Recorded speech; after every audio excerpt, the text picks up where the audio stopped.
Bem-vindo a mais um podcast Além do Consórcio, aqui com Júlio Rocha. E hoje a gente vai falar sobre arquitetura, algo que eu sou apaixonado, né? E para você que acompanha o nosso canal aqui, a gente fala sobre investimento, né? E nada melhor de você fazer um investimento no teu escritório ou fazer um investimento na tua moradia. Porque onde você mora é onde você dorme, é onde você descansa e ter um ambiente agradável é maravilhoso. E a gente vai falar com a arquiteta como que isso é importante, você ter um descanso num ambiente agradável, onde você chega na tua casa e fala, é aqui que eu queria viver, é aqui que eu queria estar, né? E você que é empresário, quer montar o teu escritório também, ter aquele ambiente onde os seus funcionários se sintam bem. Então é sobre isso que a gente vai falar no podcast hoje, Além do Consórcio. A gente já está chegando já ao 5º episódio, perfeito. Muito obrigado para você que nos acompanha aqui ao vivo. E antes da gente começar, eu quero deixar um recado para você que, além de acompanhar aqui no YouTube, também a gente está no Spotify. Então você que vai ver pelo Spotify, tanto em vídeo ou vai ouvir pelo Spotify, o que você faz? Você tira um print, marca o meu Instagram, o Investidor em Consórcio, que eu vou compartilhar no meu Instagram pessoal. Então, você que está vendo, vai ouvir pelo Spotify ou vai ver pelo Spotify, marca o meu Instagram, o Investidor em Consórcio. Então, eu estou aqui com a Júlia, arquiteta. Seja bem-vinda aqui no Além do Consórcio. Júlia. Obrigada, é um prazer estar aqui hoje com você. Fiquei super feliz pelo convite. Que bom. A gente começa todos os episódios aqui explorando a história, né? Além de você ser uma arquiteta, além de você ser filha, empreendedor, você tem uma história por trás disso. É isso que a gente vai entender um pouco da história, onde tudo isso começou, essa paixão por arquitetura. E é isso que a gente vai trazer um pouco aqui para as pessoas, como é que é o posicionamento no trabalho. Júlia, para a gente começar já com chave de ouro, tá? Você é de que estado no Brasil? Eu sou de São Paulo. São Paulo. Você nasceu aqui em São Paulo? Nasci em São Paulo, estava morando em Guarulhos e agora moro em São Paulo mesmo, capital. Tua família também é de São Paulo? Minha família é de São Paulo, mas agora tá todo mundo em Guarulhos. Todo mundo em Guarulhos. Então só eu tô em São Paulo. Guarulhos é a grande São Paulo, na verdade, Sim. né? Assim, eu entendo que o paulista em si, normalmente, tem várias cidades próximas aqui da capital, né, de São Paulo, né, que as pessoas falam assim, tudo isso é São Paulo, né, que é São Bernardo, Guarulhos e Santo André, tudo isso junta uma conjunção e todo mundo vem trabalhar aqui em São Paulo, na maioria das vezes. Sim. Que pega esse trânsito, pega todo esse movimento, né? Como que foi para você, né, nascer em São Paulo, depois ir para Guarulhos e hoje tu vive em São Paulo? Como que foi essa transição para você? Então, eu me mudei de São Paulo para Guarulhos quando eu tinha 10 anos. Então, assim, eu senti uma transição, mas foi uma transição mais leve. Quando eu comecei a trabalhar, fazer faculdade, eu comecei a fazer tudo isso em São Paulo. Morava em Guarulhos, mas trabalhava em São Paulo. E aí eu comecei a sentir demais essa questão do deslocamento, que realmente, assim, a gente acha que é tudo São Paulo ali, né? Porque está dentro da grande São Paulo, mas fazia muita diferença. Então, meu sonho era realmente voltar para São Paulo e morar na capital, né? Até por questão de acessos, etc. Então, acho que Guarulhos é uma cidade excelente para morar, mas se você trabalha em São Paulo, fica um pouquinho difícil. Ah, sim. Eu tenho uma história com São Paulo, Júlia, que é o seguinte, eu sou mineiro, né? Eu tenho orgulho de falar para todo mundo que eu sou mineiro, só que eu vim para Campinas, que é o interior de São Paulo, quando eu tinha 13 anos de idade. E um dos lugares que eu falava, nunca vou morar em São Paulo, porque eu tinha pavor de tudo aqui em São Paulo, né? Porque é uma cidade que nunca para, não tem tranquilidade. E agora, né, faz um ano que eu estou morando aqui em São Paulo, e eu vi que é uma cidade que tem uma diversidade incrível. Sim. Né? Dá para você, né, como empreendedor, escolher o momento que você vai pegar o metrô lotado, né? Dá para você escolher o momento que tu vai no restaurante que está cheio, se você tem essa liberdade, né? Como que é, né? No seu caso, você veio mais São Paulo, mais para entender mais seu profissionalismo, que tu enxerga que é o melhor momento para isso, mas como que tu vê essa rotina de São Paulo em relação a uma cidade mais pequena que é Guarulhos? No meu caso, por exemplo, Campinas, lá a gente tem mais de 3 milhões de habitantes, e não está muito diferente de São Paulo, não. É bem mais ou menos parecido. Como que é essa diferença de Guarulhos para São Paulo em relação a esse movimento? Então, em Guarulhos, tudo é muito fácil de você chegar se você está de carro. E o trânsito é menor, é bem menor, assim, pela minha visão, bem menor do que dentro de São Paulo, tá? Só que se você não está de carro, você não chega em lugar nenhum. Porque lá, assim, é impressionante. Quem depende do transporte público é difícil. Porque o ônibus passa na hora que ele quer. E aí não tem o metrô, né, dentro de São Paulo. De Guarulhos tem o metrô ali do aeroporto, mas Guarulhos é muito mais do que o aeroporto, né? Acho que poucas pessoas têm noção disso. Guarulhos é enorme. Então, assim, São Paulo realmente traz essa facilidade do acesso ao metrô, né? Pensando na questão urbanística, né? A gente tem o metrô aí como um facilitador. E aí, como você falou, né? Nessa questão da rotina, é claro que no horário de pico não é aquela mil maravilha, né? No horário de pico é realmente bem difícil, vai todo mundo ali esmagado no metrô, e aí é o metrô que tá cheio, é o trânsito. Então, realmente, São Paulo é aquele caos que todo mundo vê e que todo mundo que vem do interior realmente tem medo, porque acha, meu Deus, não, é muito caótico. Mas se você consegue adaptar uma rotina, né, como eu fujo dos horários de pico ali, então fica um pouco mais tranquilo. Eu estou te fazendo essa pergunta que quando a gente estava vindo aqui agora, né, parece que não tem nada a ver com o nosso conteúdo aqui hoje, mas é muito interessante que tu falou, São Paulo foi feita uma cidade para carro, né? Sim. E a arquitetura do metrô, porque nem Brasília também, tem toda uma arquitetura em cima. E a gente está falando aqui sobre arquitetura, sim, como que a arquitetura é importante. Sim. Né? Então, a locomoção de São Paulo, hoje, para ela ter o metrô, teve uma arquitetura que era para carro, mas que hoje não funciona mais. Né? Exatamente. E eu acho que na tua profissão passa muito isso quando você vai fazer um projeto de arquitetura, de você entender, tu vai falar muito melhor sobre isso, de você entender aquela família, né? Qual que é o objetivo daqui a 5 anos, ter mais filhos, não ter, sim, filhos e tal. Como que é esse projeto de você trazer arquitetura para uma família? Por exemplo, se uma pessoa é solteira, quer um apartamento compacto, é um tipo de arquitetura. É uma, sim, família, que é outro tipo de arquitetura. Como que tu traz isso nos teus projetos? Então... Compliquei um pouco, é? Não, tá tranquilo.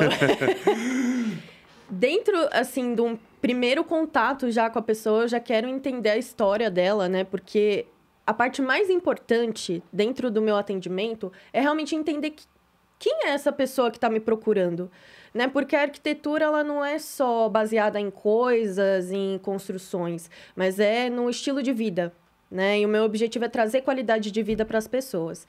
Então, independente se é uma pessoa solteira que vai morar sozinha ou uma família, eu tenho uma lista ali de perguntas que eu vou fazendo, dos objetivos dessa pessoa, se ela tem algum plano de curto, médio ou longo prazo que vai interferir na vida dela, na rotina dela. Porque, por exemplo, se eu pego um casal hoje que é recém-casado e não tem filhos, eu preciso saber se esse casal vai querer ter filhos. Para não fazer aquele projeto e ter que mudar tudo depois. Exatamente. Então, o que eu costumo fazer? Vamos supor, né? Vou dar um exemplo. Chegou um casal que vai ser recém-casado, não tem filhos ainda, mas pretende ter filhos. Então, dentro de um apartamento com 2 quartos, por exemplo, que um dos quartos seria home office, a gente já deixa uma estrutura preparada para receber esses filhos futuramente.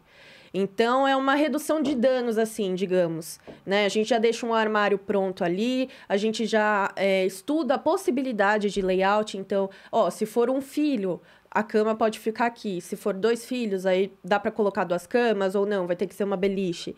E aí a gente já deixa um pouco, né, preparado para que o projeto ele seja um facilitador na vida dessa pessoa, não só agora, nesse momento, né? Que seja uma coisa durável, porque a gente está falando de rotina de vida mesmo, né? Então, eu faço isso com os clientes, eles adoram. Eu te fiz essa pergunta porque o meu irmão, ele é casado, mora com a esposa, 12 anos, né? E eles foram ter filho o ano passado, né? Eles moravam no mesmo apartamento e lá no apartamento do meu irmão eu tinha um quarto de visita, né? Era onde eu dormia. E aí agora virou o quarto da Emanuele, minha sobrinha, né? Só que ele gastou muita grana. Por quê? Porque a estrutura era um quarto, agora é um quarto de menina. Então, ele teve que fazer todo o projeto novamente, né? Então, ele fez todo o projeto de arquitetura do apartamento para 2 e um quarto de visita. E aí, agora, ele teve que fazer todo o projeto novamente para Emanuele, né? E eu vi o sacrifício que é. E eu acredito que as pessoas passam por isso também. Então, Sim. contratar um arquiteto para poder entender essa conjuntura é muito importante, né? Para não gastar muito dinheiro com isso. Eu acho que faz parte um pouco do que você falou aqui, né? Do que traz aqui, Com né? certeza. De entender isso. E além disso, por exemplo, você falou de montar essa estrutura.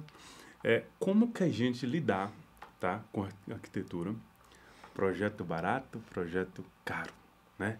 Porque quando eu penso em arquitetura, eu falo assim, eu vou procurar um arquiteto. Tá, mas como que eu vou pagar um arquiteto, né? Será que isso é acessível para o meu bolso? Não é? Que tipo de pessoa busca um arquiteto para fazer os projetos? Então, eu acho que a gente tem aí dentro desse tema um preconceito muito grande com profissionais da arquitetura, né?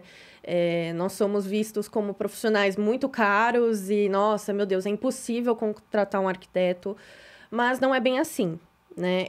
Claro que existem arquitetos que atendem diferentes nichos. Então, tem um arquiteto que ele vai atender o altíssimo padrão, o médio padrão e um público, né, com um padrão um pouco mais baixo. E aí, é de profissional para profissional. Mas falando assim, por mim, hoje eu tenho formas de atendimento que eu consigo atender os 3 tipos de público. Porque eu entendo que a arquitetura é para todos. Fala para mim esses 3 tipos de público, porque eu sou um pouco leigo nessas questões assim. Então, vamos lá. Para começar, né? Sabe o que é legal, Júlia? Porque, assim, muitas das vezes você está falando 3 tipos de público, né? A pessoa fica lá do outro lado olhando a gente falando, que público será que eu tô? Sim. Né? Sabe, a gente não se encontra, né? A gente tá escutando, mas a gente não sabe nem qual público que tá, né? Como é que é essas questões? Explica cada público a gente poder entender, porque aí a pessoa que está nos vendo aqui ao vivo e também pelo Spotify, vai entender qual público que tá e fala assim, nossa, eu posso contratar a Júlia. Sim. Então, eu vou começar por um público um pouco mais alto, né? Que eu vim do alto padrão. Basicamente, assim, alto padrão é aquela pessoa que vai pagar 50 mil reais num sofá, tá? É chocante muitas vezes. Isso é status, ô, Júlia? É status, mas também, assim... Você já sentou num sofá de 50 mil reais? É diferente? Meu, nossa... Eu deitei esses dias num colchão de 60 mil reais. Parecia que eu tava deitada no céu. É outro nível, tipo... É outro nível, assim, realmente eu não vou dizer assim, nossa, aquilo ali realmente custa 50 mil reais, 60 mil reais para fazer. Mas o nível de qualidade, assim, é muito diferenciado mesmo. Assim. Já me deu uma ideia. Do mesmo jeito que eu fazia quando eu era mais novo, eu ia nas lojas das Ferrari para entrar dentro da Ferrari, sabe? Sim. Agora eu vou, como eu tô numa fase agora de casa, né? Sim. Um ambiente para viver, eu vou agora onde vende esses colchão aí de 60 mil reais para deitar. É isso aí. Imaginar, né? Já tem até a loja para você. para você ir para provar. Mas continuando. Então esse é um público, e é o público que, assim, geralmente são empresários, né, que não tem muito tempo para ficar se preocupando com a obra e realmente entrega ali o projeto na mão do arquiteto e a gente toma conta de tudo, né?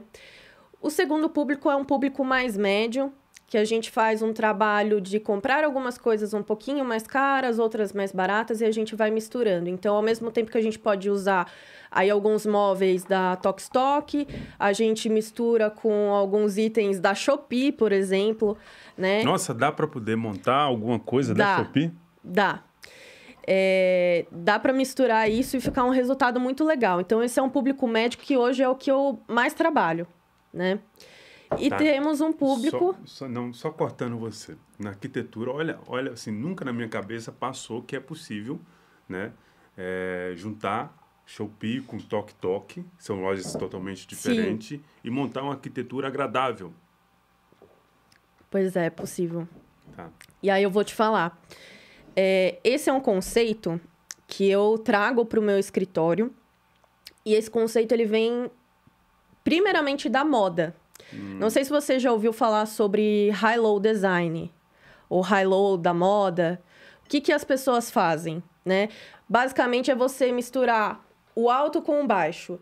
Então, um produto de altíssimo padrão com um produto de baixo padrão. E no final, o resultado... ele vai ser de alto padrão. Tá, no caso, no palavreado do homem, por exemplo, eu só uso preto e azul. Aí eu coloco um Rolex. Exatamente. Aí muda tudo? Aí muda tudo. Você pode misturar, por exemplo, uma roupa da Zara... Nossa, você acertou. Com uma calça do Brás, entendeu? Sim. E daí, no resultado final, você vai estar elegante. Então, essas misturas, elas, claro, precisa ter muita experiência para você fazer isso, para não ficar um negócio cafona, né? Mas dá para fazer isso também na arquitetura? Dá. E o que eu faço? Eu pego, então, por exemplo, um sofá ali da Tok Stock. O sofá vai estar custando uns 8, 10 mil reais. Um sofá lindo. Aí, você precisa comprar, por exemplo, um tapete. Mas tapete a gente sabe. Às vezes a pessoa tem cachorro... passa muita gente ali, às vezes a pessoa quer um tapete claro, mas não quer uma coisa, sabe? Vai enjoar, porque tapete é um dos itens que a gente pode ir mudando na decoração. Muda a cor, muda a textura, enfim. Aí a pessoa quer um tapete mais ou menos. A gente pega um tapete na Shopee. Uma almofada na Shopee, por exemplo, que são itens que vão agregar valor estético ali, mas que eles não têm o peso de um sofá, por exemplo. Porque o sofá, dentro de uma sala, ele é a peça-chave. Ele é o centro do ambiente. O que você acha? Eu me hospedo muito aqui nos apartamentos compactos, né? E aí eles compram aqueles containers e pinta eles e aí faz eles de sofá. O que você acha dessa... Então... Para morar, não, né? É mais rústico. Eu não acho muito confortável, assim, né? Tem gente que faz com container, tem gente que usa aqueles pallets de madeira e coloca a almofadinha em cima. Assim, o sofá, na minha opinião, é assim. Chegou em casa, você vai assistir uma Netflix, você tem que ter um sofazão gostoso para você deitar. Aí, nem sempre essa solução vai te dar aquele conforto, mas... pensando num Airbnb, por exemplo, que a pessoa ela vai ficar ali pouco tempo... é uma solução viável. Tá, então aquela pessoa que está querendo montar apartamento compacto para alugar, seria uma decoração que encaixaria ali. Não moradia, mas para alugar. Para alugar, sim. Para alugar. Sim. Então, por exemplo, pensando num Airbnb no centro de São Paulo, que a pessoa vai passar 1 ou 2 dias ali. Ela vai ter uma cama boa para dormir, uma cama média. E aí, vamos fazer um sofá no pallet? Ou vamos usar container para fazer a decoração aqui? Eu acho que é super possível. Mas não para a moradia de uma família. Não. No dia a dia, você não aguenta. Você pode achar bonito. Mas é uma solução agora. Não, eu vi que é barato, tudo. Mas é aquela história. O barato sai caro. Porque até quando você vai aguentar sentar ali... Porque para você fazer um sofá no pallet, o seu estofado tem que ser muito bom. Então, você já vai estar gastando. Aí, se você usa o sofá no pallet, mais um estofado que não é de tão boa qualidade assim, você vai sentar na madeira, assim, em meses. Você não vai aguentar. Tá. Então, essa questão do sofá, a gente está falando de sofá aqui, tu acha que é um dos índices principais também dentro de uma casa para moradia? Com certeza. Sofá, as cadeiras de uma sala de jantar, a cama... Acho que tem muita gente que não dá muita bola, assim, pra cama, sabe?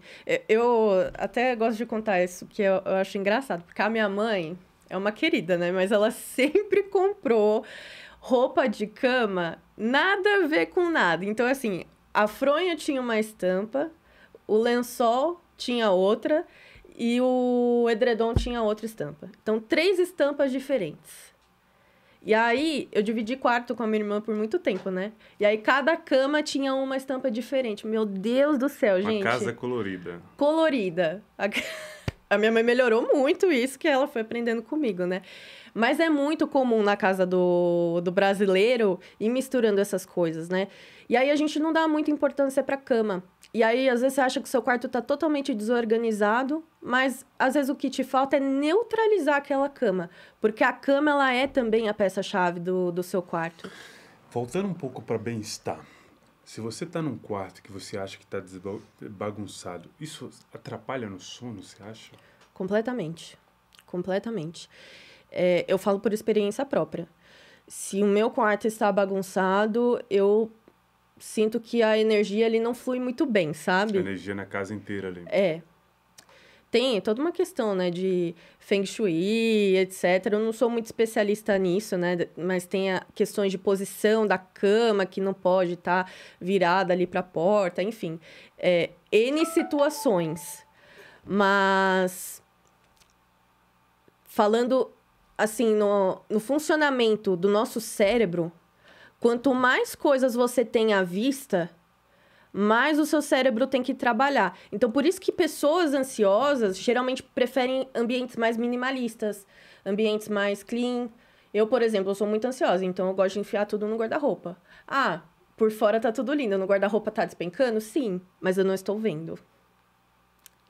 Eu tenho muito cliente que é assim. Talvez você que está nos vendo aqui não está conseguindo se conectar com a tua casa porque está faltando um arquiteta. Sim. Né? Para poder dar uma virada na energia, nas peças, né? Tem muita coisa, por exemplo, a minha tia, por exemplo, o que ela fazia muito? Ela sempre trocava as coisas de lugar, né? Isso para poder conectar ali. Troca cama, troca guarda-roupa, ficava mexendo em tudo. Isso é um pouco de arquitetura para ver se encontra ou... Sim. O que acontece? Né? Dentro de um atendimento comigo, por exemplo, eu faço ali essas opções de disposição dos móveis em planta. Mas, como o exemplo que você citou, a pessoa ali não sabe fazer a planta, né? Então, ela vai testando ali opções de layout. Isso é muito natural, eu acho que é muito legal das pessoas fazerem, porque a disposição dos móveis, ela pode mudar completamente a forma com que você enxerga e vive o ambiente. Tá, então você monta, por exemplo, um projeto de arquitetura para um apartamento ou para uma casa, e aí você dá várias opções que pode ficar esses móveis, para não ficar a mesma cara, é isso? É isso que eu entendi? Ou... É, mais ou menos isso. Então, por exemplo, vamos pensar numa cozinha integrada com uma sala, né? E sala de jantar. Eu dou pelo menos 3 opções ali para o meu cliente, porque eu quero entender o dia a dia dele, como que a gente pode trabalhar essa circulação e principalmente espaços de armazenamento. Então, uma das opções, por exemplo, eu vou fazer uma ilha integrada, né, fazendo a integração entre esses ambientes. Em outra opção, eu vou colocar uma mesa de jantar com um canto alemão, por exemplo. Aí, na outra, eu vou fazer a ilha parecendo uma mesa de jantar mesmo, já vira ilha e mesa. Na outra opção, eu vou fazer com banqueta, entendeu? Aí, o sofá vai virado para um lado, o sofá vai virado para o outro. Então, várias opções ali para a gente ver como que a circulação fica mais fluida no dia a dia. Então, por exemplo, o que eu pergunto para o cliente? Quando você chega do seu trabalho, qual a primeira coisa que você faz? Vai pro sofá, pega uma pipoca. Então, eu tenho um cliente que ele falou, não, a primeira coisa quando eu chego em casa é tirar o meu sapato. Então, na entrada da casa, se a entrada dele já está integrada ali com a cozinha, né? Porque nos apartamentos de hoje já é assim, você já entra na cozinha. Eu preciso colocar um banquinho, algum item ali para ele guardar o sapato dele. Aí depois, para onde que ele vai? Ah, eu vou para a cozinha e vou lavar minhas mãos. E aí você vai fazendo esse trajeto com o cliente para você entender como funciona a circulação ali dele dentro da casa. Sabe? Para ficar uma coisa bem fluida. Leve dentro do próprio ambiente dele ali. Isso, exatamente. Eu vi que você não foge das perguntas, né? Sobre arquitetura, eu vejo que você tem uma paixão por isso. Aonde começou essa paixão que você tem por arquitetura, Júlia? Então, Minha mãe, novamente, participando da minha vida. Teve um dia que eu estava em casa, tranquila, e minha mãe falou assim, não, por que você não faz aqui um técnico na ETEC? Isso eu tinha 16 anos. Faz um design de interiores. Eu falei assim, ai, mãe, eu sou boa em exatas, o que será que eu posso fazer? Ela, não, vai no design de interiores, tem tudo a ver. Gente, não tinha nada a ver. Quando eu cheguei lá no curso, era só desenho. Eu entrei em desespero. Era desenho de observação, umas coisas assim que eu nem sabia que eu tinha capacidade para fazer aquilo. E aí, dentro do curso da ETEC, eu fui desenvolvendo esse lado criativo e eu percebi o quanto que aquilo era legal, o quanto que aquilo me desafiava, sabe? E o curso da ETEC, ele é quase uma faculdade. Vou falar para você, bem puxado. Então, assim, no último semestre de curso, a gente tinha que apresentar um projeto de interiores mesmo, completo, né? Com todo o projeto executivo, tal. Mais ou menos o que eu já faço hoje, só que de uma forma um pouco mais simplificada, que é só voltado a interiores. E ali, eu já peguei um pouquinho do que seria fazer arquitetura. Eu já entendi que não seria fácil, que seria corrido, que demandaria um pouco, assim, de noite sem dormir, né, dentro da faculdade. Mas eu me apaixonei por aquilo porque eu estava pegando um ambiente e transformando. Então, essa criatividade, ela me chamou muito, né? Uma opção para mim, como eu gostava muito de exatas, era fazer engenharia civil. Só que como eu percebi que eu tinha uma certa aptidão para desenho, e eu me senti tão desafiada, eu falei, não, eu quero mais disso. Porque eu sou uma pessoa que eu não vou pelo caminho fácil, eu gosto do desafio. E aí eu fui fazer arquitetura. E dentro da faculdade, assim, eu me apaixonei por diversos temas. História da arquitetura, a parte de projeto em si. Sempre gostei muito de fazer projetos mais para o setor cultural. Então, SESC, Centro Cultural, museu, né? Só que eu já tinha interiores. E quando eu comecei a trabalhar, né, dentro ali da faculdade ainda, fazendo estágio, eu fui estagiar trabalhando com interiores. E aí eu só confirmei mesmo que eu amava interiores. Porque a arquitetura é uma profissão que ela entra no hall de algumas profissões, né? Como assim, Júlio? Por exemplo, a medicina, né? Doutor, advogado, né? Pelo menos onde a gente nasceu lá, e nutricionista e tal. E aí a arquitetura entra naquele hall assim. Olha, calma, Google. E aí o que acontece? Quando se fala de arquitetura, se pensa, um arquiteto vai fazer um projeto grande, né? E tira um pouco do nosso dia a dia, né? De a pessoa que vai contratar um arquiteto para poder fazer seu apartamento, para poder fazer sua casa. Ah, não, vou contratar ali vou ali nas Casas Bahia comprar um móvel. Eu vou na Magazine Luiza e comprar uns móveis, que é muito mais fácil, porque deixa aquela questão, um arquiteto não dá para poder contratar, né? E aí, vendo a tua história, né, a paixão que tu tem por arquitetura e trazendo a arquitetura para aqueles 3 pontos que você colocou aqui, eu vejo que todo mundo consegue, né, encaixar uma arquitetura na tua casa, né? Como que é essa mudança de paradigma das pessoas? Porque eu acho que você lida muito bem com esse paradigma, porque na minha cabeça arquiteto é só para rico. Sim. Eu acredito também que na maioria da cabeça das pessoas também é. Como que a Júlia se encaixa nesse processo de trazer arquitetura para todo mundo na sociedade? Então, é um trabalho assim de formiguinha.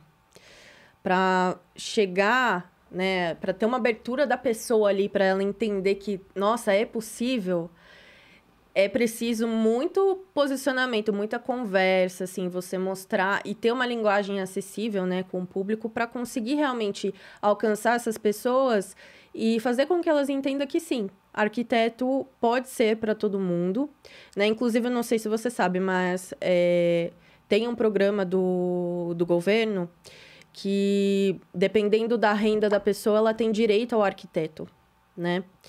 Então, poucas pessoas sabem disso. Para poder fazer o projeto. Exatamente. Só que hoje, né, a construção do Brasil, né, a maioria da construção no Brasil é autoconstrução. Em torno aí de 70%, né? Então, existe um certo preconceito, sim, com arquiteto, mas eu entendo. Eu entendo porque hoje, vivendo a vida que eu estou vivendo, indo nos eventos de arquitetura, gente, ó, eu não acho normal você comprar um sofá de mais de 100 mil reais. Assim, dentro de onde eu vim, sabe? Mas acontece, realmente. Se você vive ali no aperto tal, e você tem as suas contas básicas para pagar e já é difícil, óbvio que o arquiteto ele vai ser um luxo. Mas eu acho que hoje a gente vem quebrando um pouco disso para um público mais médio, que consegue sair para jantar, que comprou o seu apartamento, que gosta de, por exemplo, eu sou uma mulher, eu gosto de ir no salão fazer as unhas. Tá. Você vem entre dois paradigmas, na verdade.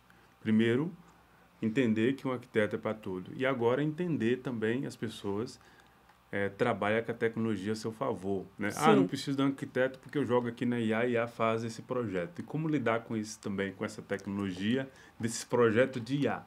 Né? Que não tem um olho humano, porque assim, a arquiteta tem um olho humano ali, tem uma coisa, né? E a IA não consegue entregar isso. Como lidar também com essa tecnologia?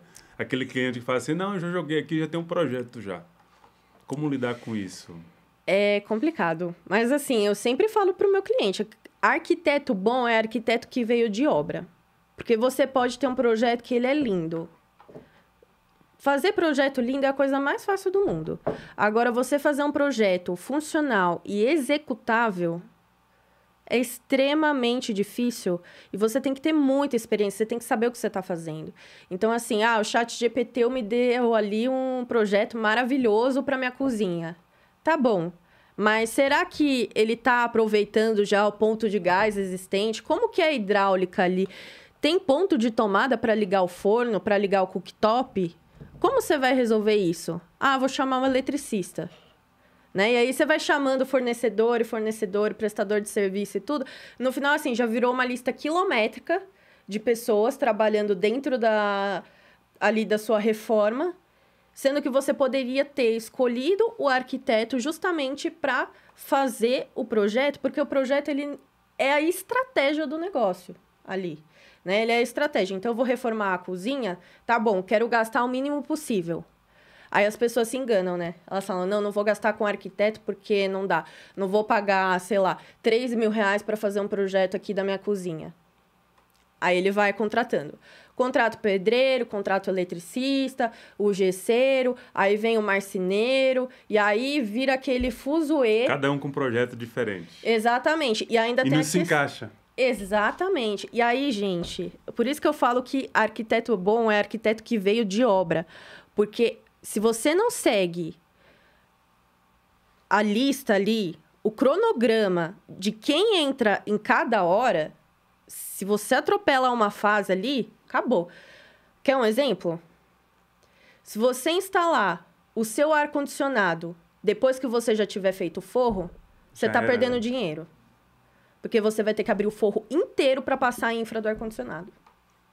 Faltou ali um planejamento ali. Exatamente. É aquele negócio que no papel aceita tudo, que PowerPoint aceita tudo, mas na hora... Isso, exatamente isso. Exatamente. Já pegou muitos projetos que deu BO, Júlia, na sua carreira? Alguns. Que teve que consertar? Sim. Porque consertar é muito mais difícil do que fazer do zero. Eu vejo certeza. Na maioria das vezes, né, na área da construção civil. Se você começa do zero, você consegue economizar. Se você tem que consertar, muitas das vezes fica mais caro do que fazer do zero. Exatamente. Já teve muito cliente que me procurou para fazer isso, mas como não é assim o meu foco, né? Eu sei a dor de cabeça que eu acabo me retirando, assim. Mas eu já tive uma situação muito engraçada de uma cliente que me procurou para reformar um banheiro, que ela já tinha feito um projeto com outra arquiteta e não saiu nada conforme ela esperava ali. Então, a gente refez um projeto, né? Escutando a cliente, vendo o que ela ia gostar. E aí, ela criou, assim, até um certo receio em contratar uma nova profissional. E aí, a gente conseguiu quebrar esse medo dela, né? E isso que ela já tinha contratado uma profissional. né? Agora, você imagina a pessoa que não contrata profissional e vai fazer sozinho e joga na mão do pedreiro. Aí todo mundo fala que, nossa, gasta demais com obra, que obra só dá dor de cabeça, porque obra é horrível. Gente, obra não é fácil. Não é fácil. Mas o arquiteto, ele entra como facilitador. Então, se você tem o arquiteto, você consegue ter um pouco menos aí de dor de cabeça. Porque você tem que escolher quem vai ter dor de cabeça. Vai ser eu ou minha arquiteta? Tá. Eu sei que você é apaixonada, né, na arquitetura hoje, de mostrar que a arquitetura é para todo mundo. Sim. Né? Tanto a classe baixa, média e alta. Mas eu sei também que você tem uns projetos, já tem uns projetos de alto padrão, né? Uhum. Me fala um pouco desse projeto de alto padrão, que é um hotel, que é uma rede de hotel. Sim. Né? Porque, assim, quando se fala de arquiteto, as pessoas ficam na televisão e ficam vendo esses projetos maravilhosos, nessas mansões maravilhosas em hotel, né? Uhum. E a Júlia tem uma experiência com isso. Como foi desafiador esse projeto que você teve nesse alto padrão e aprendizado que você teve com isso? Conta um pouco dessa história sua do alto padrão. Então, antes do hotel, eu já tinha trabalhado com alto padrão nos outros escritórios que eu trabalhei, né? Apartamentos grandes e Tá, só tudo. cortando você um pouquinho. Tá, hoje você não trabalha no escritório de uma outra pessoa, você tem seu próprio escritório. Isso, exatamente. Mas antes você prestou serviço para outro escritório. Isso, aprendi em obra ali, prestava serviço para outras arquitetas, passei por alguns escritórios. E aí fazem 3 anos que eu abri a JQ Arquitetura e Interiores. Tá, só para poder entender. A sequência do arquiteto é mais ou menos a sequência, por exemplo, de um advogado, estagiário, faz estágio no escritório, depois vai acompanhando o processo, ou é diferente? Como que é? É parecido. Parecido. Então, eu, por exemplo, geralmente as pessoas fazem um estágio durante a faculdade, aí terminou a faculdade, aquela pessoa ela é efetivada, vira arquiteta realmente ali do escritório, e depois tem pessoas que escolhem seguir, ter um crescimento de carreira dentro dos escritórios, e a maioria dos arquitetos escolhe empreender. E muito porque a nossa profissão é extremamente criativa, então a gente quer colocar o nosso toque ali no projeto, trazer o nosso olhar, né? A nossa assinatura. Outra pergunta leiga, então, para você. Tem um regulamento, uma instituição que regulamenta os arquitetos, que nem a OAB, assim? Não. Tem o CAL, que é o Conselho de Arquitetura e Urbanismo. Então, você precisa ser registrada. Regulamentado, assim, que nem um contador, que nem um advogado na UB e tal. Isso. Igual o psicólogo que tem o CRP, farmacêutico com o CRF, o médico com o CRM, a gente tem o nosso código do CAL, né? Então, para começar uma obra, por exemplo, eu preciso emitir uma documentação me responsabilizando por aquela obra. Tá, então se você autoriza aquela obra lá de arquitetura, aquela obra dá algum BO, a Júlia é responsável por aquilo. Exatamente. Legalmente eu sou responsável. Olha, eu não sabia disso. E é por isso, né? Esse é um tema muito interessante, porque as pessoas às vezes chegam lá no meu WhatsApp, você emite RRT? Que é o Registro de Responsabilidade Técnica sobre a Obra. Falo, eu emito, desde que eu acompanhe a obra, porque eu não vou me responsabilizar por uma obra em que eu não estou acompanhando. Porque depois cai o tijolo na cabeça do pedreiro, a culpa é minha, né? Tem um incêndio ali, a culpa é minha porque eu não acompanhei. Então, a arquiteta tem uma responsabilidade igual o engenheiro da obra também. Sim, só que depende, porque tem algumas formas de você se responsabilizar. Então, você pode se responsabilizar só pelo projeto e você pode se responsabilizar também pela execução. E aí, geralmente, a gente passa a execução, a responsabilidade da execução para o engenheiro. Mas eu também posso ser responsável pela obra.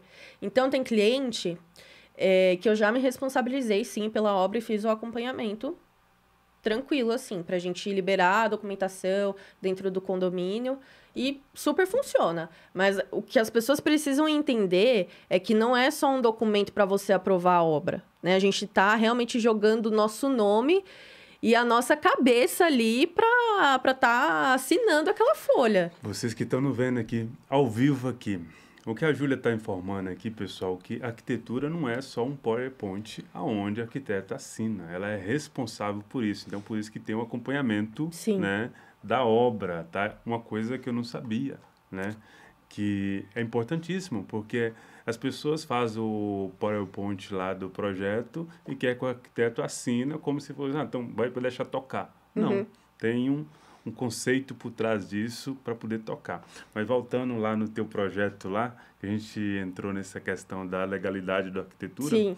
mas eu queria saber um pouco desse projeto que você teve antes do hotel e também no hotel que você acompanhou de perto. Então, dos projetos antes do hotel, né, sempre foram residenciais de alto padrão, né? E depois, antes do hotel, ainda peguei uma farmácia de manipulação, fiz ali a recepção, a fachada, justamente para elevar o nível da farmácia. E aí surgiu o projeto do hotel, que na verdade foi uma implantação, tá? E o que é implantação? Já existia um projeto de outra arquiteta para o hotel. O hotel é o Radisson Red do Ibirapuera. É uma rede de hotel, né? Isso, é uma rede internacional.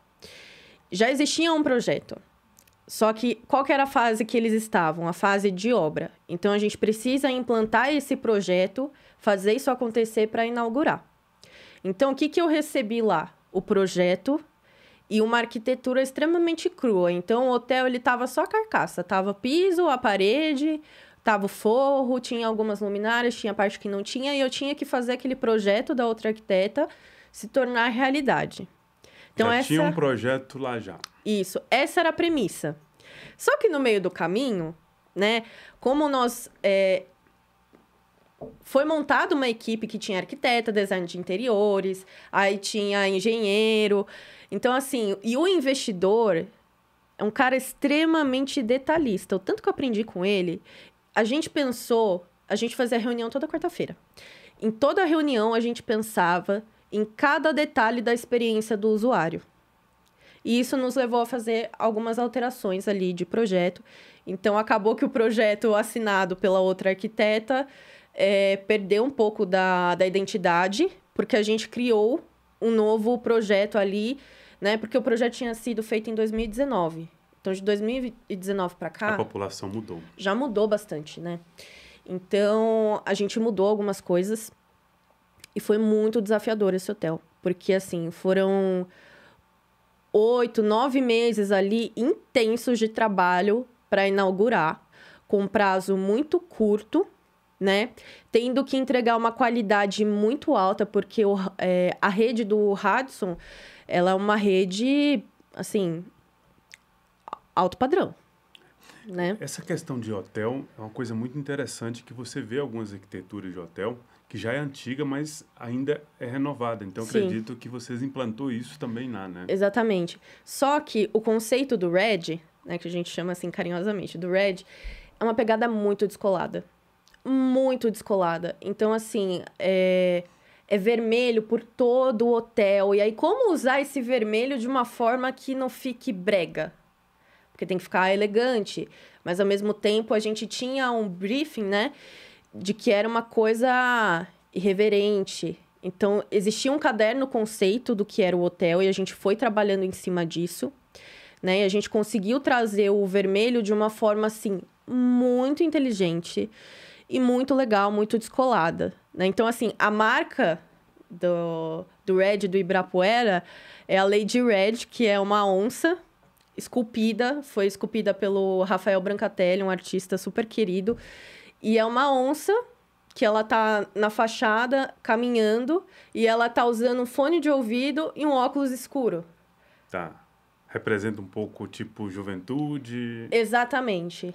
Então, é a pegada do público do Red, né? Uma pegada um pouco mais descolada. Uma pegada mais colada é a geração 2000.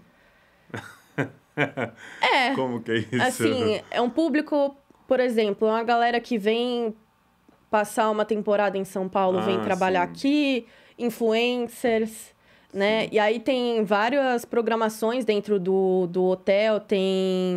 Teve um evento que eles fizeram esses dias, que era uma yoga com vinho. E aí tinha um pavimento completamente corporativo também, né? Com espaço para auditório, tudo. Então, assim, uma infraestrutura é muito grande, só que com essa pegada diferente. Então, você não vai chegar lá naquele hotel e vai ser como qualquer outro que você vê. Tudo branquinho, com madeira, bege, Como se confortável. diz, não é um hotel para mim simplesmente ir lá dormir, é um hotel mais Você vai viver o hotel. viver o hotel. Exatamente. Tanto que lá na parte de cima, na cobertura, tem a piscina e tem o bar. Então, tem mesa de pebolim para você aproveitar ali, tem uma academia. Então, é bem aquela coisa cool de São Paulo. Talvez um hotel para mim hospedar com os amigos e Sim, curtir ali aquele ambiente ali despojado. exatamente. E aí vocês trouxeram isso na arquitetura do hotel. Sim. A gente teve um trabalho de escolher os quadros, né? Os quadros, eles são pontos extremamente importantes do hotel para trazer personalidade, porque é um hotel que ele tem personalidade. Tá. Você acha que dá para poder trazer esse tipo de ambiente para um apartamento? Com certeza, com certeza. Um apartamento despojado e tal? Sim. Tanto que, assim, dentro do hotel existem diversos tipos de quartos. E aí a gente tinha suítes maiores, né? Que tinha sala, quarto, banheiro e cozinha, que eram as suítes kitchens. Gente, é um apartamento ali, dá vontade de morar. Então, assim, dá pra ficar assim. A base do hotel é cinza, né? Falando assim agora de paleta de cores, com pontos de cor que trazem o red, né? E dá pra fazer isso com certeza, uma pegada assim mais descolada. Então, dá para trabalhar isso, sim, com certeza, dentro de um apartamento. Dá para se inspirar. Tá, eu vejo que, por exemplo, quando tu pega algum projeto, as pessoas falam assim, eu quero essa cor aqui laranja, eu quero dessa cor, né? Como que tu chega, por exemplo, a pessoa fala que gosta da cor, mas ele não tem uma... É porque ele simplesmente gosta daquela cor, né? Mas ele não entende as paletas de cores, né? Você passa por esse processo de explicar cada paleta de cor para a pessoa, para poder entender como é que isso se encaixa no apartamento? Então... Ou isso é mais detalhista? Ah, não, se gosta disso, eu vou fazer assim, tá tudo bem. Como que é esse diálogo com o cliente? Eu procuro entender o quão radical e disponível aquele cliente é para a cor. Então, por exemplo, eu amo laranja. Tá, você ama laranja. Mas você pintaria uma parede de laranja? Ou é demais para você? Você faria um móvel laranja ou é demais para você? E aí a gente vai tendo essas conversas, né? O que a maioria dos clientes fazem? Eu amo laranja e amo azul. Tá bom, então a gente vai trabalhar com essa paleta de cores, é extremamente possível. Se é uma cor muito cheguei, o que eu faço? Eu pego essa cor, mas eu faço uma variação dela para um tom um pouco mais fechado para trazer um pouquinho mais de elegância. E aí é completamente utilizável ali naquele ambiente, sabe? Você pega aquela cor que ela sugeriu, mas você tenta ali encaixar Isso, eu trago variações. Variações. Então, por exemplo, dentro da contratação do projeto, tem a parte de conceito que eu subo toda a planta que foi aprovada no 3D. Então, vamos pensar numa cozinha, por exemplo. Meu cliente gosta de laranja, que é o nosso exemplo. Então, tá bom, vamos ver se você gosta de laranja mesmo. Então, eu faço, por exemplo, um detalhe no revestimento que vai em cima da pia, coloco um laranja lá. Aí ele olha assim, eu gosto de laranja, mas não aí. Só que daí do laranja, o que eu faria? Eu não usaria laranja, eu usaria terracota. Que tá ligado ali, mas ele tem um lado um pouco mais sofisticado. Aí a pessoa fala, não, mas eu gosto realmente de laranja. Então, peraí, a gente vai usar o laranja. Você vai comprar panela laranja, você vai comprar utensílios laranja e essas coisas menores que vão tirar um pouco desse peso. Mas eu realmente amo laranja e eu quero que fique estampado laranja. Então tá bom, a gente vai fazer o laranja. Você vai ficar feliz com o armário laranja? Vou. Então vai ser o armário laranja. Se a pessoa é resistente, não tem o que fazer. Porque a gente tá trabalhando com sonho. Então se aquilo vai fazer a pessoa feliz, né? Por que eu vou querer colocar a pessoa numa caixinha do que é padrão, sabe? Porque os projetos que eu ofereço hoje, eles são projetos personalizados. Então, eu quero trazer a essência do cliente. Se a essência do cliente é ter um armário laranja e aquilo vai fazer ele feliz... Vai dar um armário laranja para ele. Exatamente. Então, eu vou colocar o armário laranja. Tá. Então, você não segue muito essa questão da arquitetura padronizada, né? Ah, que parede tem que ser branca, porque isso é o normal que a gente se vê, né? Parede tem que ser branca porque é isso, na cozinha tem que ser isso.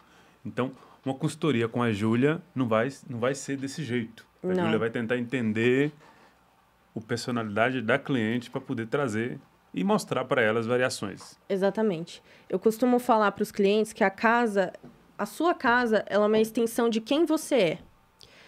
Então, a sua personalidade tem que estar refletida naquele lugar. Porque hoje a gente já vive num mundo que é extremamente padronizado. A gente vai chegar na nossa casa, que é o nosso lugar de refúgio, e a gente não consegue se sentir em casa dentro da própria casa porque ela não tem a nossa personalidade. Entendi. Não dá, né? Então, eu sou muito aberta, assim. Ah, eu quero colocar uma luz vermelha no meu quarto. Tá tudo bem com a luz Vamos vermelha. colocar. Não tem problema.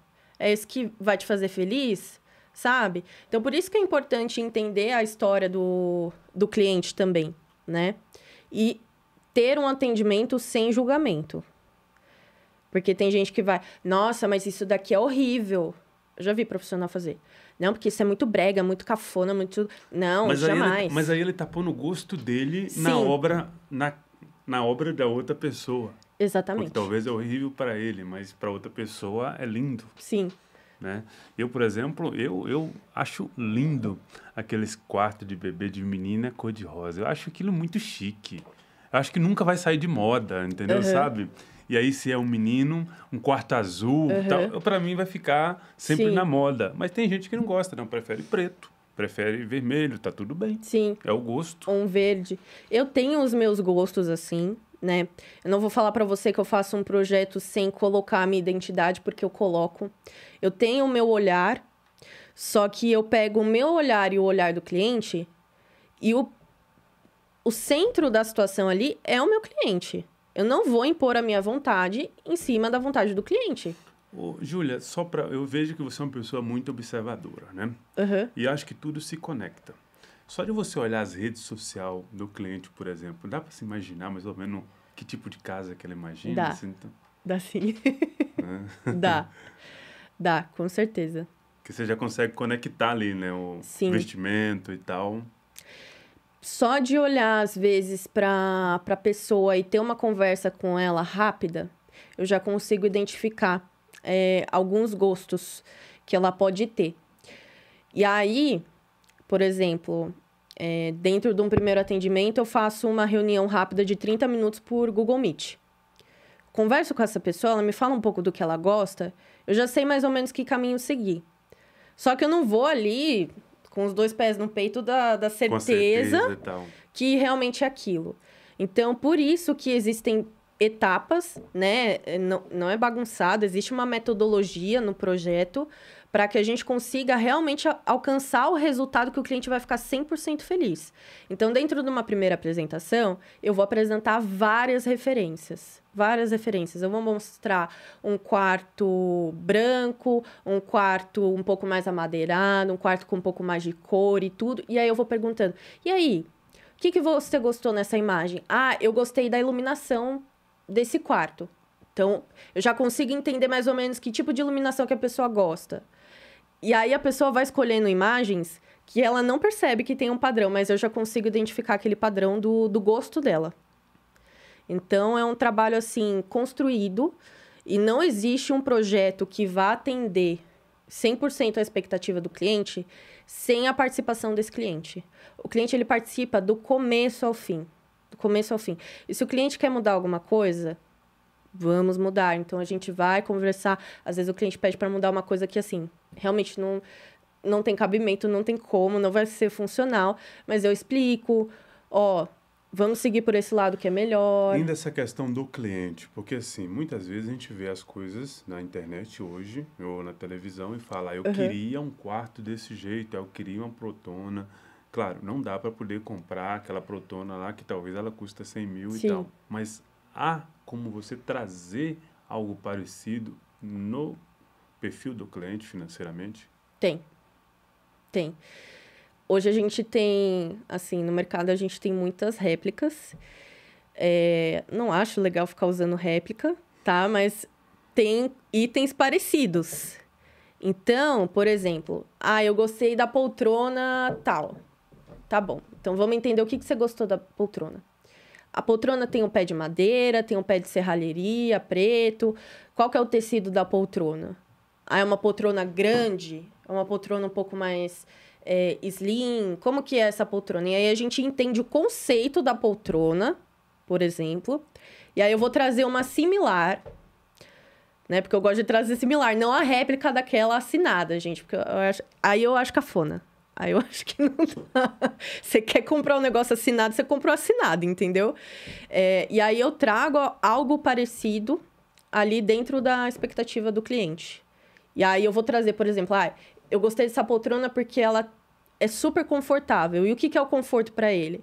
Uma poltrona que tenha braços para apoiar, que tenha uma estrutura na madeira, mas ao mesmo tempo um tecido claro, uma poltrona mais fofinha. Então, o importante é entender realmente a essência daquilo que o cliente está desejando. Porque a gente deseja coisa toda hora hoje, né? Sim. É muita informação. Então, assim, no Instagram toda hora você vê uma casa bonita, aí tem o Pinterest, aí tem a novela lá que você vê a casa da atriz e fala, nossa, que lindo, quero isso. E a todo momento a gente quer um monte de coisa, né? E aí, às vezes eu dou uma brecada no cliente, eu falo, então, vamos entender quem é você? Sua identidade. Exatamente. Porque as tendências, elas vão mudar o tempo inteiro. Você viu um negócio bonito hoje, amanhã já é feio. Já não tá mais em alta na moda. Então, o legal é criar um projeto atemporal para aquele cliente que vai representar ele. Sua identidade visual, sua identidade Sim, família, né? por um longo período da vida dele, né? Não digo a vida inteira, porque nós somos humanos e nós estamos em constante evolução. Mas o legal é entender realmente a identidade de cada pessoa. Porque cada ser é único, né? Se a gente for ficar fazendo projeto igual, é muito fácil, né, gente? Aí é fácil, mas não é esse o conceito que eu gosto de trabalhar. Para vocês que estão vendo aqui, a gente está nos últimos 3 minutos do podcast e está sendo maravilhoso trocar esse papo aqui com a Júlia, falando sobre arquitetura, sobre o projeto. Eu acredito que você que está nos acompanhando aqui pensou, agora eu posso contratar um arquiteto, porque também está dentro do meu orçamento, né? Sim. Não é só para os milionários, para aqueles apartamentos. Júlia, para as pessoas que estão nos vendo aqui, que desejam construir, contratar um arquiteto, ou para um apartamento, ou para um escritório, qual que é a dica que você dá? Principal, assim, 3 dicas que você dá para essa pessoa para contratar um profissional que encaixa ali dentro do que ela está pedindo, né? Para entender melhor o projeto dela. Quais que são as dicas que você dá nesses últimos 5 minutos? Isso você diz uma dica, por exemplo, eu quero contratar um profissional de arquitetura. Como saber se ele se encaixa mais ou menos ali dentro do que eu espero? Porque a pessoa muitas vezes, muitos dos profissionais que a gente contrata errado profissional. Né? Porque a gente, eu vou contratar esse aqui porque a minha vizinha fez com ele. Sim. Né? Mas talvez não é o que precisa, né? O que é importante para contratar um profissional? Eu vou fazer a pergunta diferente. Vamos lá. O que é importante para poder contratar um profissional de arquitetura? Então, o primeiro ponto que as pessoas precisam entender é que dentro da arquitetura existem diversas funções e diversas especialidades. Então, você tem que entender qual que é a especialidade do arquiteto que você vai contratar. Então, se você quer fazer uma reforma, você precisa de um arquiteto de interiores. Esse já é um ponto, né? O segundo ponto é entender como que aquele arquiteto trabalha, qual que é o estilo dele. Ele tem um estilo próprio ou ele vai seguir mais ou menos o que você quer, como, né, eu até citei aqui. Ou se é um arquiteto que ele só faz construção de alto padrão, se ele faz construção média, quais são as ferramentas com que ele trabalha. E o principal que diferencia qualquer arquiteto no mercado, qual que é o material que ele te entrega? Porque projeto executivo, as pessoas acham que é tudo a mesma coisa, mas não é. Não é. Por que que não é? Como eu disse, arquiteto bom é arquiteto que veio de obra. Porque o projeto executivo é para ser executado. E aí a gente vê aquelas folhas lindas de projeto. Nossa, deu 60 folhas de projeto executivo. Aí chega lá na mão do pedreiro, ele não entendeu nada. Então, assim, o projeto ele precisa ser um projeto didático. Você tem que receber todo esse material e você precisa se sentir seguro e confortável com aquilo que você está recebendo, né? Então, tem que saber diferenciar se tá todo mundo orçando e entregando a mesma coisa ou não. Porque, geralmente, existe uma diferença bem grande aí dentro do que a gente entrega e que parece a mesma coisa. Tá, se as pessoas que estão vendo aqui querem contratar a Júlia para fazer esse projeto, aonde elas vão te encontrar? Elas vão me encontrar no Instagram, no @juliaquirinoarch. Lá tem o link do meu e-mail, tem o link do meu WhatsApp e também pode me chamar por direct. É a ferramenta mais fácil que eu tenho hoje. Que aí consegue fazer um orçamento com Sim. você. Tá. Esse tipo de orçamento, né? Antes, né? Eu fazia muita proposta para os meus clientes gratuita. Uhum. Né? Hoje eu não faço mais isso. Então, essa pessoa quer me contratar para fazer um plano de consórcio, que é o que eu trabalho, precisa pagar a minha consultoria. Uhum. Como é que é essa conexão com a Júlia, com o cliente? Você passa o orçamento, você faz a consultoria, como que é esse projeto? É gratuito, paga, como que é? Então, a primeira conversa ela é gratuita.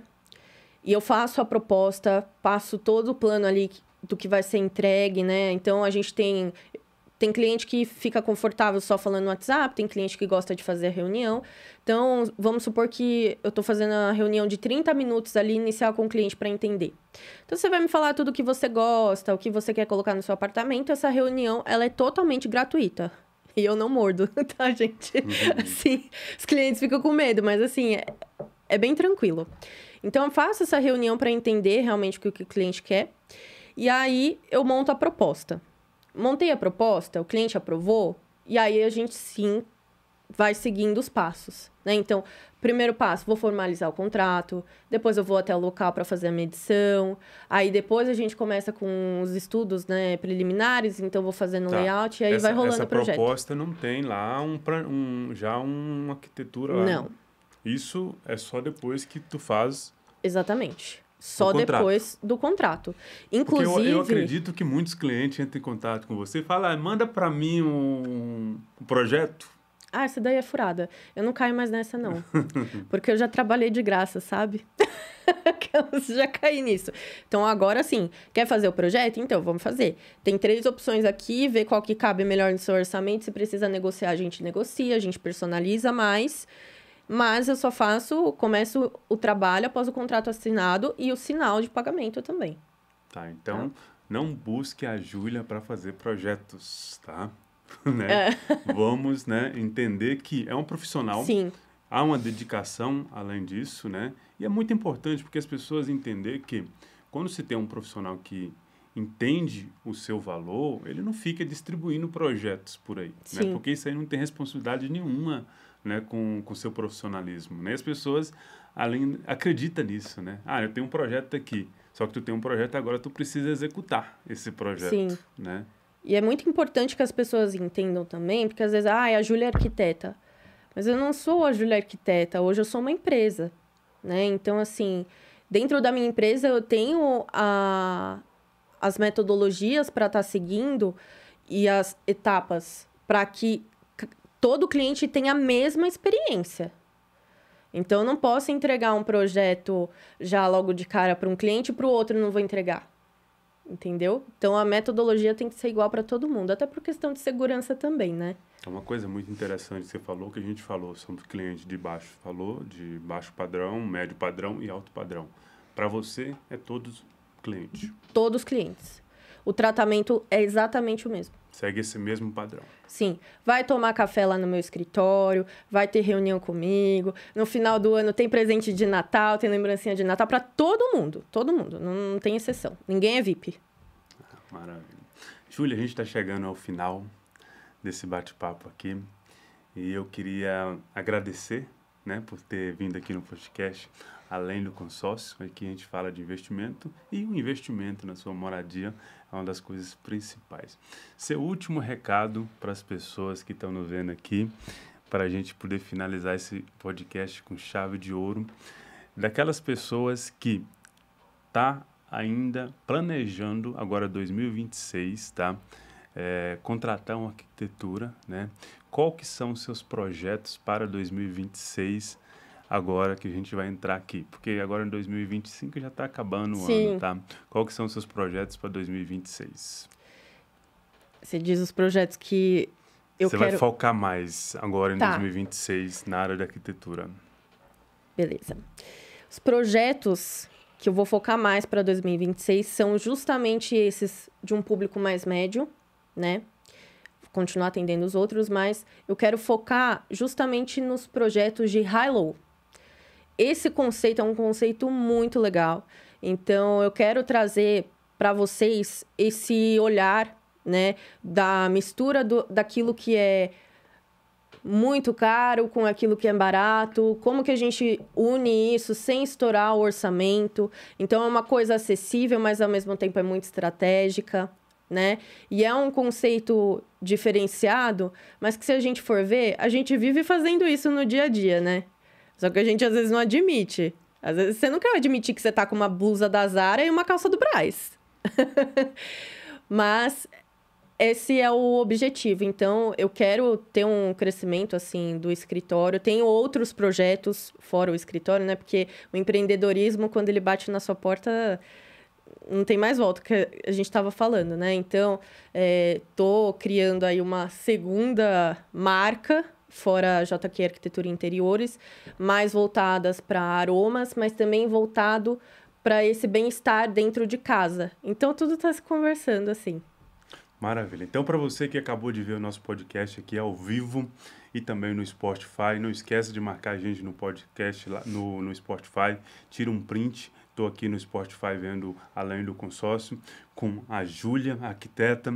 E você que quer contratar um planejamento de arquitetura para 2026, a Júlia vai estar focando no projeto high-low. High-low. Se você não sabe exatamente o que é isso, que eu não sei, tá?